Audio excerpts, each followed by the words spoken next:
Thus the heavens and the earth, and all the host of them, were finished.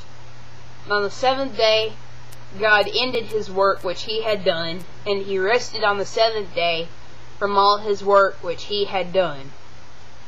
And God blessed the seventh day and sanctified it, because in it he rested from all his work which God had created and made. This is the history of the heavens and the earth when they were created, in the day that the Lord God made the earth and the heavens, before any plant of the field was in the earth, and before any herb of the field had grown. For the Lord God had not caused it to rain on the earth, and there was no man to till the ground. But a mist went up from the earth, and watered the whole face of the ground. And the Lord God formed man of the dust of the ground, and breathed into his nostrils the breath of life, and man became a living being. The Lord God planted a garden eastward in Eden, and there he put the man whom he had formed. And out of the garden ground the Lord God made every tree grow that is pleasant to the sight and good for food. The tree of life was also in the midst of the garden, and the tree of the knowledge of good and evil. Now a river went out of Eden to water the garden, and from there it parted and became 4 riverheads. The name of the first is Pishon. It is the one which skirts the whole land of Havilah, where there is gold. And the gold of that land is good. Bdellium and the onyx stone are there. The name of the second river is Gihon. It is the name which goes around the whole land of Cush. The name of the third river is Hiddekel. It is the one which goes towards the east of Assyria. The fourth river is the Euphrates. Then the Lord God took the man and put him in the garden of Eden to tend it and keep it. And the Lord God commanded the man, saying, Of every tree of the garden you may freely eat, but of the tree of the knowledge of good and evil you shall not eat, for in that day that you eat of it you shall surely die. The Lord God said, It is not good that man should be alone. I will make him a helper comparable to him.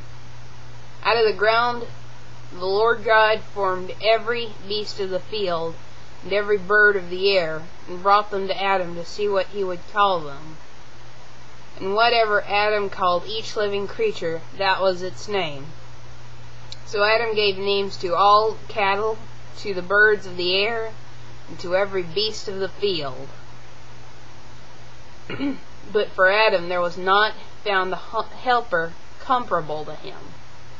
And the Lord God caused a deep sleep to fall upon Adam, and he slept. And he took one of his ribs, and closed up the flesh in its place.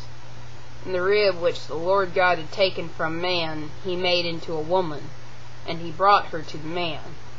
And Adam said, This is now bone of my bones, and flesh of my flesh. She shall be called woman, because she was taken out of man. Therefore a man shall leave his father and mother, and be joined to his wife, and they shall become one flesh. And they were both naked, the man and his wife, and were not ashamed. Okay. Now the serpent was more cunning than any beast of the field which the Lord God had made. And he said to the woman, Has God indeed said, Ye shall not eat of every tree of the garden? And the woman said to the serpent, We may eat the fruit of the trees of the garden, but of the fruit of the tree which is in the midst of the garden, God has said, You shall not eat it, nor shall ye touch it, lest ye die. Then the serpent said to the woman, You will not surely die, for God knows that in the day you eat of it, your eyes will be open, and you will be like God, knowing good and evil. So when the woman saw that the tree was good for food, and that it was pleasant to the eyes, and a tree desirable to make one wise, she took of its fruit and ate. She also gave to her husband with her, and he ate.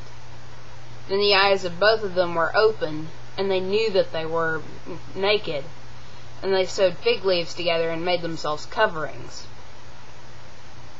And they heard the sound of the Lord God walking in the garden in the cool of the day. And Adam and his wife hid themselves from the presence of the Lord God among the trees of the garden. Then the Lord God called to Adam and said to him, "Where are you?" So he said, "I heard your voice in the garden, and I was afraid because I was naked and I hid myself." And he said, "Who told you that you were naked? Have you eaten from the tree of which I commanded you that you should not eat?" Then the man said, "The woman whom you gave to be with me, she gave me of the tree, and I ate." And the Lord God said to the woman, "What is this you have done?" The woman said, "The serpent deceived me, and I ate." So the Lord God said to the serpent, "Because you have done this, you are cursed more than all cattle, and more than every beast of the field. On your belly you shall go, and you shall eat dust all the days of your life.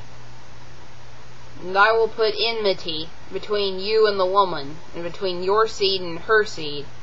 He shall bruise your head, and you shall bruise his heel." To the woman he said, "I will greatly multiply your sorrow and conception. In pain you shall bring forth children. Your desire shall be for your husband, and he shall rule over you."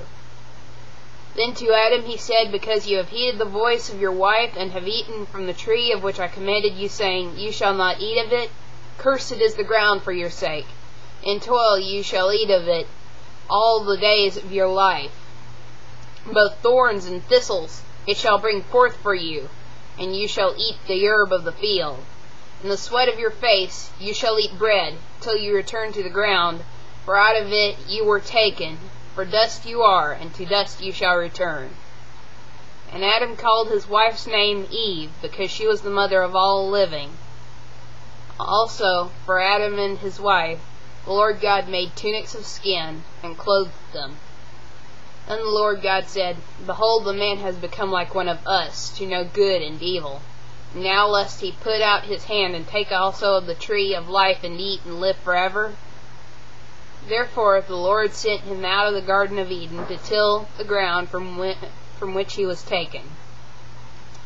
So he drove out the man, and he placed cherubim at the edge of the Garden of Eden, and a flaming sword which turned every way, to guard the way to the tree of life.